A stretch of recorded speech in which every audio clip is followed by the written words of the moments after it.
자, 요한복음 1장 43절입니다. 페이지수 143. 요한복음 1장 43절입니다. 이튿날 예수께서 갈릴리로 나가려 하시다가 빌립을 만나 이르시되 나를 쫓으라 하시니. 자, 빌립은 시작. 빌립은 안드레와 베드로와 한 동네 벳사다 사람이라. 빌립이 나다나엘을 찾아 이르되 모세가 율법에 기록하였고 여러 선지자가 기록한 그 일을 우리가 만났으니 요셉의 아들 나사렛 예수니라.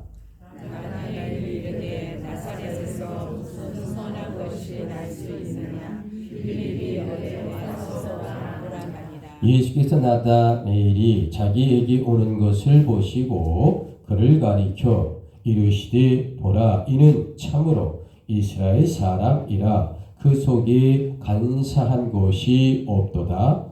나다나엘이 이르되 어떻게 나를 아시나이까. 예수께서 대답하여 이르시되 빌립이 너를 부르기 전에 내가 무화과 나무 아래에 있을 때에 보았노라. 나다나엘이 대답하되 라비요, 당신은 하나님의 아들이시요 당신은 이스라엘의 임금이로소이다.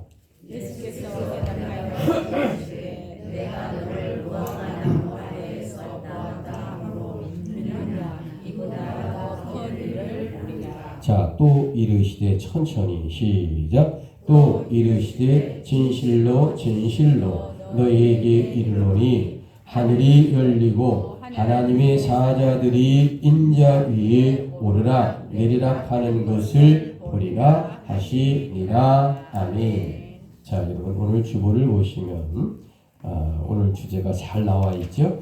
자, 뭐라고 나와 있을까? 각각 부르심, 그리고 내 부르심의 자리는. 자, 우리 힘차게 오늘 주제를 한번 복창합니다. 시작. 각각의 부르심, 그리고 내 부르심의 자리는. 자, 저와 함께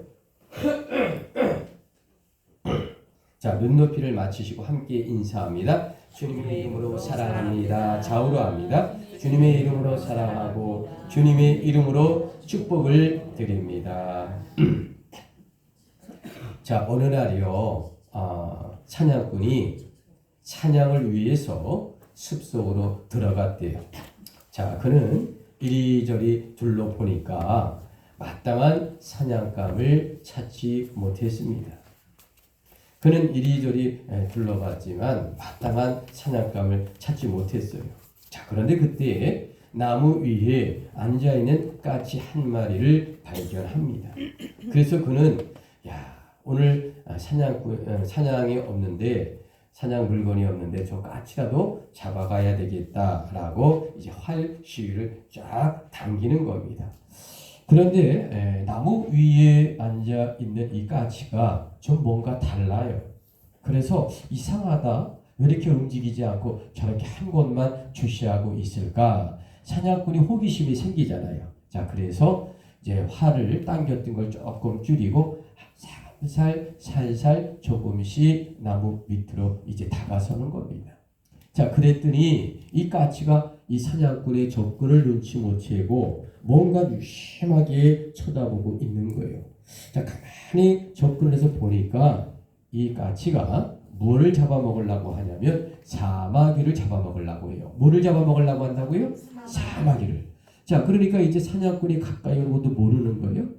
자, 그런데 또 이 사마귀를 뚜렷하게 멀리서 이렇게 쳐다보니까 그 사마귀는 또 이상한 행동을 해요. 뭐냐면 사마귀는 매미를 잡아먹으려고요, 또 노리고 있는 거예요. 자, 까치는 이제 사마귀를 잡아먹으려고 하고, 이 사마귀는 그런지도 모르고 매미를 잡아먹으려고 하고, 그리고 또 이런 것도 모르고 이 사냥꾼은 또 까치를 사냥하려고 활 시위를 당겼지 않습니까? 자, 이 광경을 보고 이제 사냥꾼이 깜짝 놀라는 진실을 발견하게 됩니다. 모든 생물들이 이처럼 서로 잡아먹으려고 기회를 노리며 살고 있었음을 그는 보게 된 겁니다. 이 숲속에서. 그런데 문제는 이 생물들이 가장 중요한 한 가지를 잃어버리고 있었다라는 거죠. 그것은 바로 내가 사냥해야 할 것에 너무도 집중하다가 그만 자신이 죽게 되는 것을 전혀 모르고 있는 그러한 까치, 그러한 사마귀, 그러한 이제 매미의 모습을 보게 되었다라는 것이죠.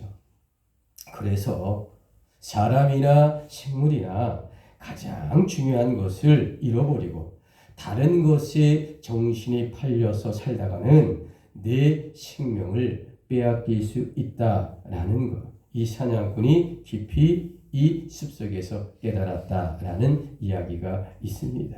자, 여러분, 기독교인에게 가장 중요한 것이 과연 무엇일까? 그것은 바로 나를 만드신 분의 뜻을 깨닫는 것 아니겠습니까? 즉 나를 부르시는 하나님의 요청에 응답하는 삶을 살아야 한다라는 겁니다. 자, 여러분, 이런 관점에서 오늘 성경은 과연 우리에게 무엇을 말하고 있을까? 자, 요한복음 1장 1절에 눈높이를 맞춰 보시기 바랍니다. 자, 요한복음 1장 1절입니다. 최초에 말씀이 계십니다. 이 말씀이 하나님과 함께 계셨으니 이 말씀은 하나님이시라. 자, 요한복음의 전체적인 주제가 과연 무엇일까? 그것은 바로 그리스도는 하나님의 아들이다 라는 것이 전체적인 주제입니다. 자, 그래서 요한복음은 AD 90년에 사도 요한에 의해 기록된 성경 말씀이죠.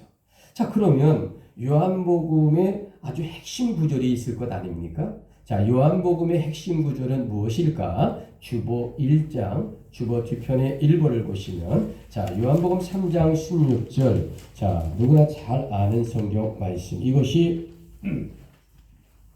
요한복음 전체의 핵심 요절입니다. 자, 고백합니다. 시작. 하나님이 세상을 이처럼 사랑하사 독생자를 주셨으니 이는 그를 믿는 자마다 멸망하지 않고 영생을 얻게 하려 하심이라. 자, 요한복음 1장 32절에 가서 눈높이를 맞춰 보시기 바랍니다. 1장 32절입니다. 요한이 또 증언하여 이르되 내가 보니 성령이 비둘기같이 하늘로부터 내려와서 그 위에 몸을 넣더라 라고 말하고 있습니다.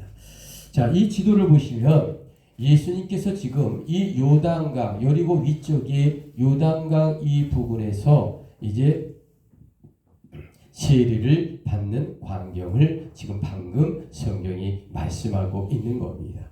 그리고 예수님은 이 세례를 받으시고요. 세례 요한한테 세례를 받으시고 3년 3개월의 공생애를 시작을 하시는 겁니다. 자, 그리고 이 나사렛 호숫가에 가셔서 네 번째의 제자를 부르고 있는 장면이 오늘 저와 여러분이 함께 읽은 이 본문의 요한복음 1장 43절로 51절의 이야기다라고 말씀을 드립니다. 자, 우리 요한복음 1장 45절에 눈높이를 맞추시고요. 자, 45절입니다. 빌립이 나다네엘을 찾아 이르되 모세가 율법에 기록하였고 여러 선지자가 그 일을 우리가 만났으니 요셉의 아들 나사렛 예수니라. 자, 오늘의 주제 각각의 부르심. 자, 우리 주보를 보고 심차게 한번 복창합니다. 시작. 각각의 부르심 그리고 내 부르심의 자리는. 자, 주보 뒤편에 1번 첫째 번 우리 함께 봉독합니다. 시작. 빌립과 나다나엘을 부르시는 예수님, 성경 속의 문제입니다. 자, 여러분, 빌립은 어떤 직업을 갖고 있었을까? 어부 출신입니다. 어부. 그런데 빌립이란 안드레와 베드로와 한 동네인 베세다 사람이다라고 성경은 이야기합니다. 그래서 빌립은 친구 따라 강남 간다는 이야기처럼 친구들이 예수님의 제자가 되자 그 또한 예수님의 부르심에 순종한 사람이 누구냐? 빌립이라는 친구입니다.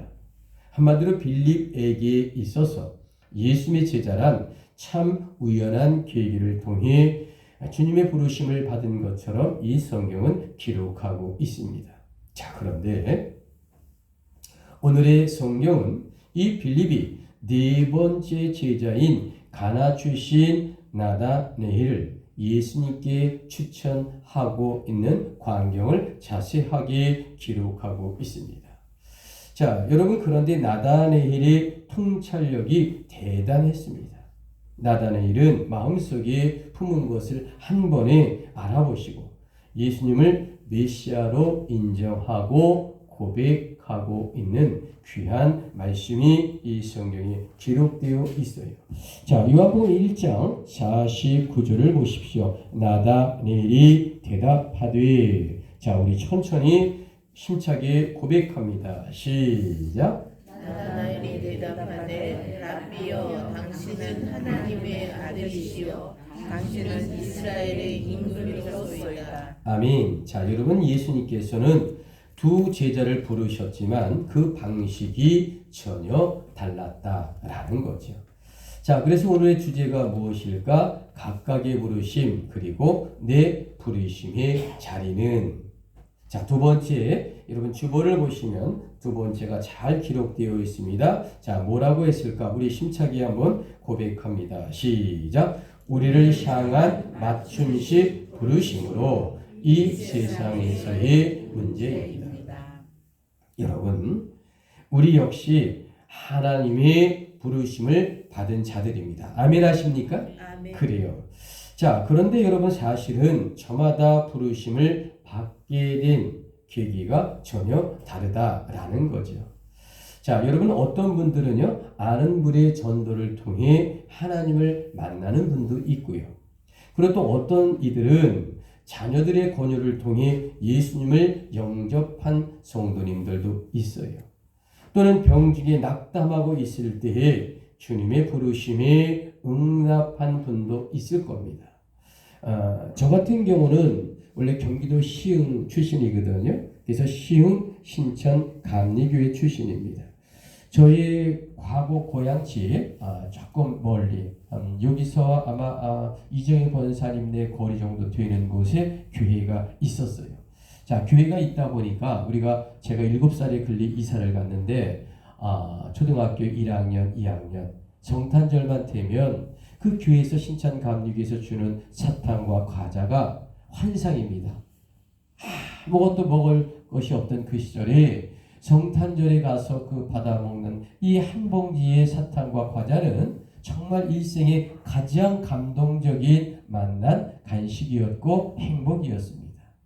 그러나 제가 이제 하나님을 만난 거는 초등학교 5학년, 6학년 때 주일학교 교사가 저를 전도를 잘해서 그때부터 교회를 잘 나가기 시작했고요.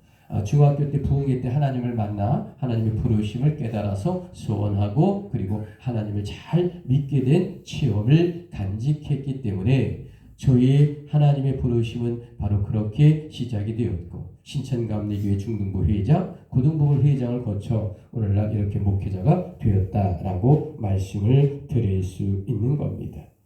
자, 여러분, 우리를 향한 맞춤식 하나님의 부르심이란 과연 무엇일까? 누구보다 우리 한 사람의 장점과 단점을 잘 아시고 다가오는 분이 누굴까? 하나님 아버지다라는 거죠.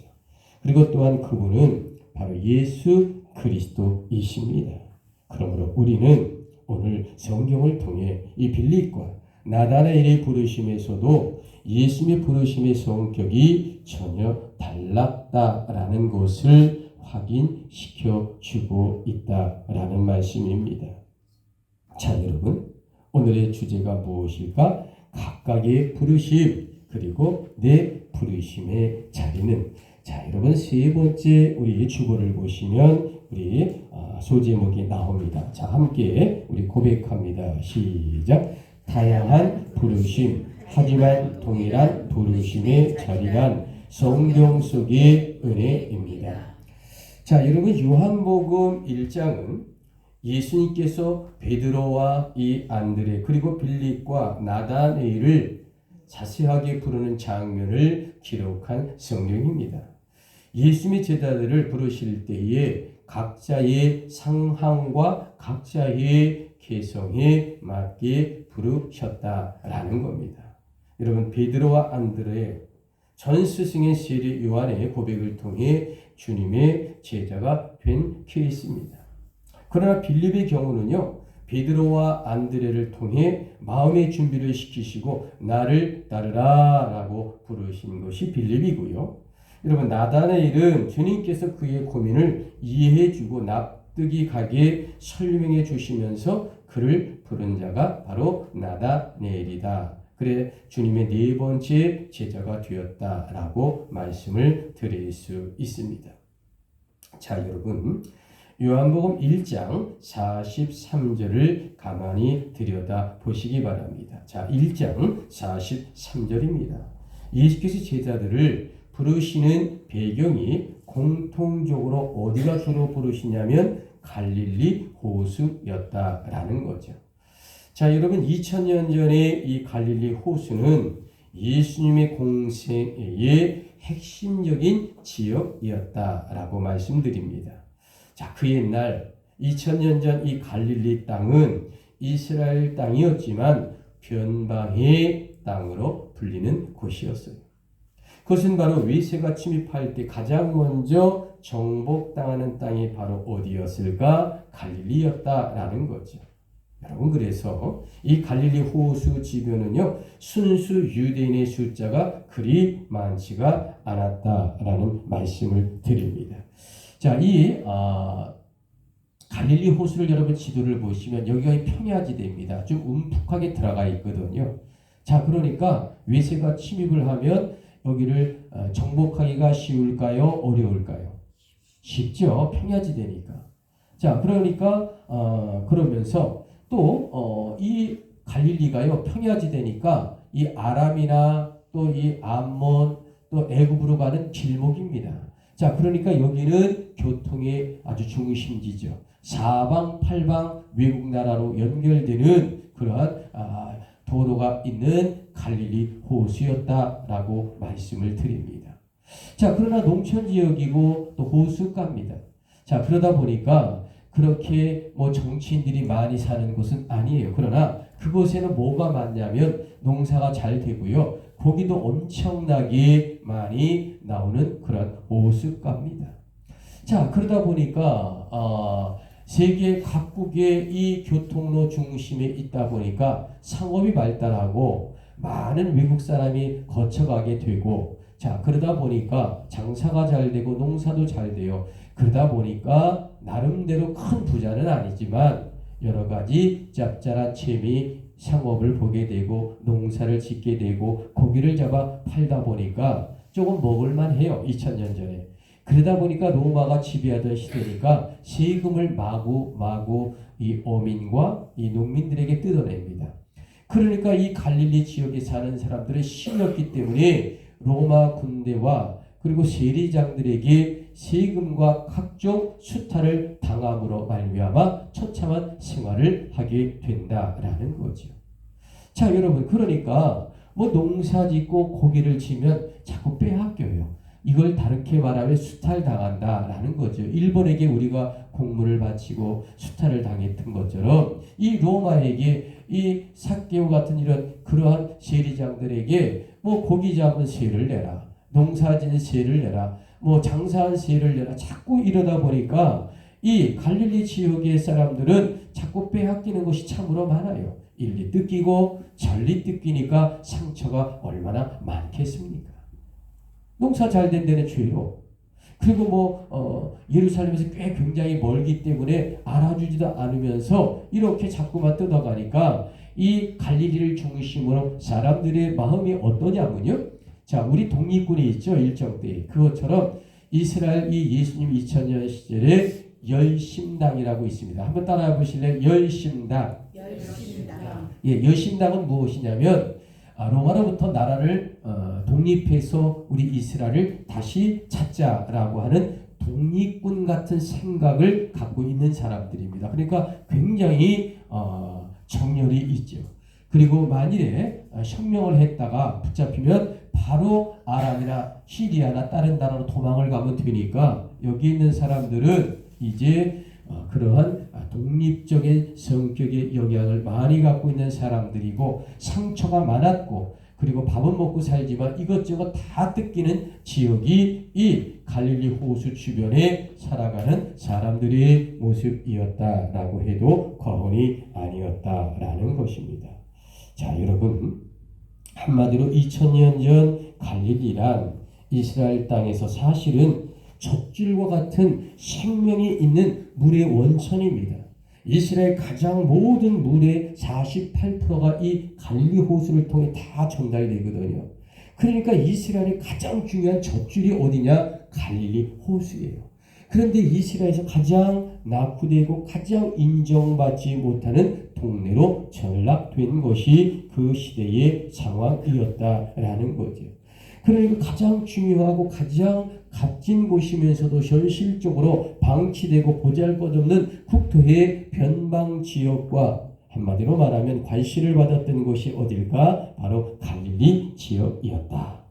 여러분, 이런 점에서 주님은요, 그런 서러움의 갈릴리에 살고 있는 사람들에게 주님은 관심을 많이 갖고 사랑을 해 주셨다라는 겁니다. 그래서 바로 그곳에서 예수님의 제자들을 각자의 모양대로 부르셨다라는 이 성경의 관점이죠. 여러분, 이것이 바로 예수님이 평범한 것 같지만 각자의 부르심 그리고 내 부르심의 자리란 이 놀라운 이야기를 오늘 요한복음 1장 43절로 51절의 주옥같이 2000년의 시간과 공간과 세월을 초월하여 오늘 우리에게 이 10월의 셋째 주에게 우리가 성령의 말씀으로 은혜를 주고 있다라는 것입니다. 여러분 아멘이십니까? 아멘. 그래요. 그래서 오늘 주제가 무엇입니까? 각각의 부르심 그리고 내 부르심의 자리는 자, 네 번째 우리 주보 뒤편을 보시면서 고백할까요? 자, 부르심의 자리 시작. 부르심의 자리 곧 소명의 자리로서 세상 속의 노래입니다. 자, 여러분 2000년 전이나 오늘 이 시대에도 예수님은 우리를 각자의 모양대로 부르시는 분이다라는 거죠. 자, 오늘 성경의 바이블 텍스트 본문입니다. 자, 49절의 눈높이를 맞춰 보실까요? 자, 나다넬이 대답하되 자, 우리 49절 천천히 다시 한번 고백합니다. 시작. 나다넬이 대답하되 당신은 하나님의 아들이시요 당신은 이스라엘의 일곱이로소이다. 자, 여러분 그렇다면 예수님은 오늘 우리에게도 어떻게 부르시고 있을까라는 거죠. 그것은 2000년 전이나 지금도 바로 부르시는 자리란 갈릴리다라는 겁니다. 어디라고요? 갈릴리다라는 거죠.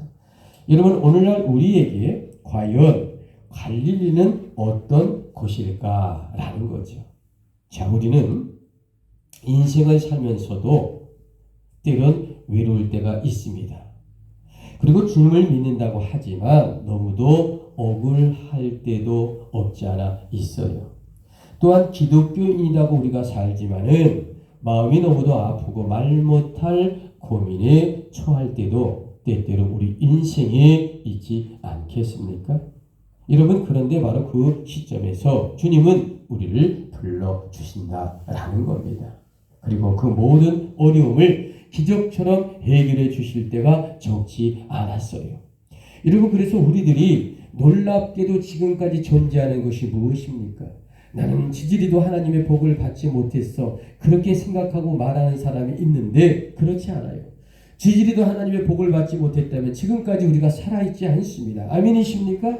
하나님의 기적과 은혜가 때때로 임했기 때문에 우리가 이 시간에 예배드리고 살아있는 것 아니냐라고요. 아멘이십니까? 그래요. 이거 감사함을 잊어서는 아니 된다는 겁니다. 바로 우리를 이와 같은 사랑으로 주님은 이 세상에 우리들을 보내셨다라는 이 소망의 의식을 갖고 있었고 사명의 의식을 갖고 있어야 하는 기독교인이 되어야 하지 않겠습니까?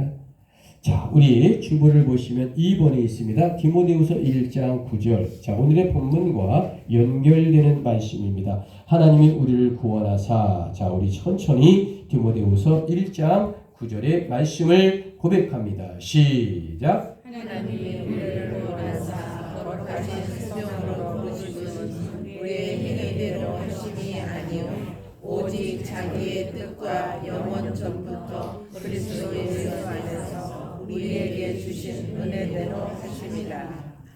자, 여러분 오늘의 성경은 2000년을 초월하여 과연 어떤 영적인 말씀을 우리에게 주고 있을까?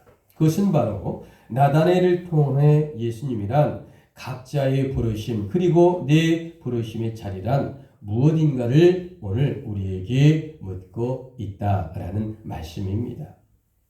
자, 여러분 혹시 민노아 선교사님을 알고 계십니까? 자, 우리는 보통 우리 한국 기독교의 역사를 1985년 언더우드와 아펠렌자라고 하는 두 분의 선교사가 인천의 제물포항을 통해 입국함으로 우리 한국에 기독교가 전파되었다라고 알고 있습니다. 개신교가. 그거 맞아요. 자, 그런데 우리는 언더우드와 아펠렌자는 너무도 잘 알고 있는데 민노아 선교사님에 대해 잘 몰라요. 자, 민노아 선교사는요, 미국의 북장로 교회의 선교사예요. 그러니까 이 언더우드의 후배입니다. 그래서 언더우드보다 1년 늦게 우리나라에 와서 언더우드와 함께 구한말 때부터 조선의 선교를 위하여 일생을 바치신 분이 누구냐? 민노아 선교사님이라고. 어떤 분이라고요? 민노아 선교사님. 자, 여러분 민노아 선교사님은요 조선 땅에서 결혼했어요. 좀 늦게. 그런데 자녀는 6년 만에 아들을 얻게 되었습니다. 문제는 그 어린 아들이 8개월 만에 사망했다는 겁니다. 자, 그리고 몇 년 후 다시 아이가 들어섰는데 둘째 아들을 낳게 되었어요. 그런데 그 둘째 아들도 몇 개월 만에 병으로 그만 죽고 말았습니다. 첫째 아들도 죽었고 둘째 아들도 죽었어요. 자, 그런데 더 큰 문제가 생기고 말았습니다. 민노아 선교사님의 부인이 둘째 아이가 죽고 1년 만에 38살로 하늘나라로 떠나가 버리고 말았습니다. 자, 여러분 민노아 선교사님은 언더우드 선교사를 따라 22세 1886년 이 조선 땅에 최초로 고아원을 설립한 사람입니다. 고아원을 설립한 사람이 누구라고요? 민노아 선교사님이에요. 자, 그래서 그는 한국의 고아의 아버지라는 호칭을 얻게 된 미국 선교사입니다. 그리고 그는 또한 1904년 충북 선교사의 아버지로 불릴 만큼 이 모든 것을 이 조선 땅에 쏟아 부으신 선교사님이 민노아 선교사님입니다. 자, 한번 인터넷에 나중에 예배 끝나고 쳐보십시오. 이분에 대한 자세한 이야기가 나올 겁니다. 자, 그런데 그 선교사님은 자신의 아픈 이 가족사 때문에 늘 가슴 한편이 쓰려왔다라는 거죠. 아내도 돌아가셨고 아들도 두 아들 다 죽었잖아요. 그래서 그는 때때로 절망감이 몰려오기도 했다라고 고백했다라는 겁니다. 여러분, 그때 주변 동료들이 민노아 선교사에게 이제는 미국으로 돌아가라고 설득을 했다는 거예요. 그런데 그 선교사님은 놀라운 일을 하십니다. 그 슬픈 삶의 현장 속에서 예수 그리스도만을 찬양하는 놀라운 선교사입니다. 그리고 그는 하나님께 자신의 심정을 고백하는 찬송들을 여러 장 지었어요. 자, 여러분 찬송가 96장을 한번 펴주실래요? 96장입니다. 자, 96장을 피면 어떤 찬양이 나옵니까? 96장. 자, 96장입니다. 자, 1905년에 그분이 지으신 찬송 예수님은 누구신가? 자, 우리 1절만 함께 부릅니다.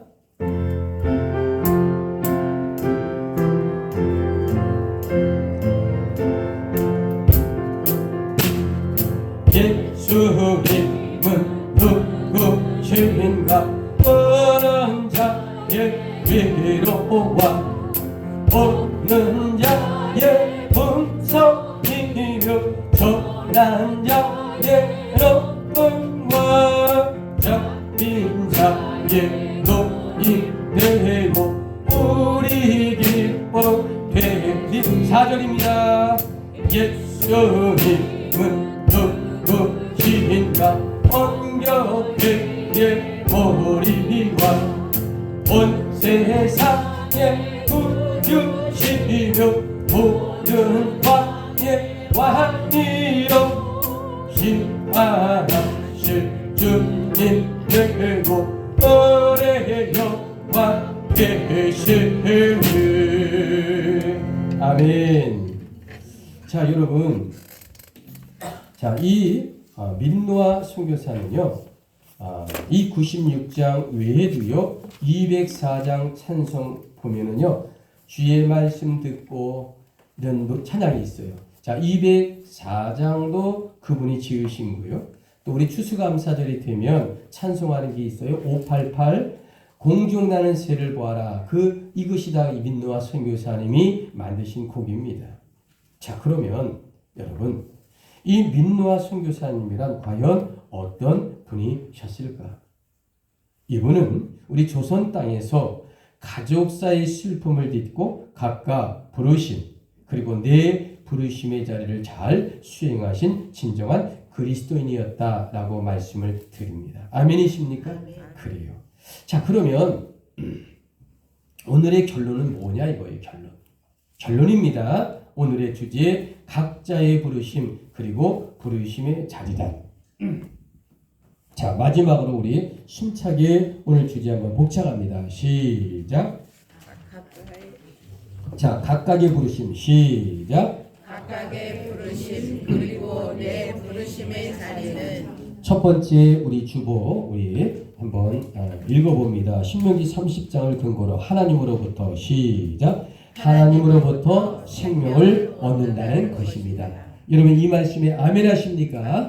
자, 오늘의 주제 각각의 부르심 그리고 부르심의 자리란 두 번째 주보를 보시고 잠언 21장을 근거로 의인의 시작 의인의 즐거움이 있다는 것입니다.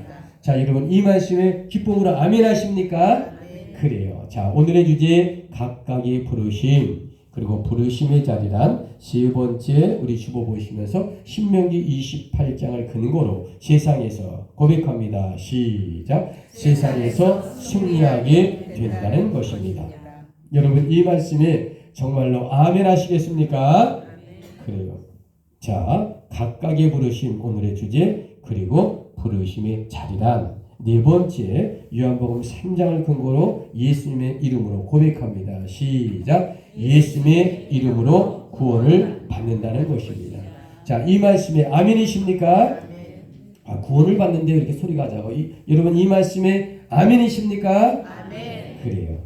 여러분 부디 잊지 마시기 바랍니다. 2000년 전 갈릴리 같은 상황 속에서 오늘 우리를 불러주신 주님입니다. 우리의 삶이요 그렇게 꼭질만 있는 게 아니잖아요. 어렵고 힘들고 전쟁의 위험이 늘 우리 머릿속에 있는 이 갈릴리와 같은 변방의 이 세상 속에서 2000년 전의 시적 상황을 초월하여 오늘 우리도 갈릴리와 같은 변방의 삶에서 우리를 불러주신 주님을 기억해야 합니다. 아멘이십니까? 그리고 주님은 우리를 이 어지러운 세상의 갈릴리로 지금 보내셨다라는 겁니다. 여러분 그래서 그 길이 그리스도인의 부르심의 자리임을 꼭 기억하는 모든 성도님 주님의 이름으로 축복하고 주님의 이름으로 우리가 사명 부르심의 사명을 늘 잊지 않으시기를 주님의 이름으로 권면합니다. 아멘이십니까? 그래요. 기도하겠습니다.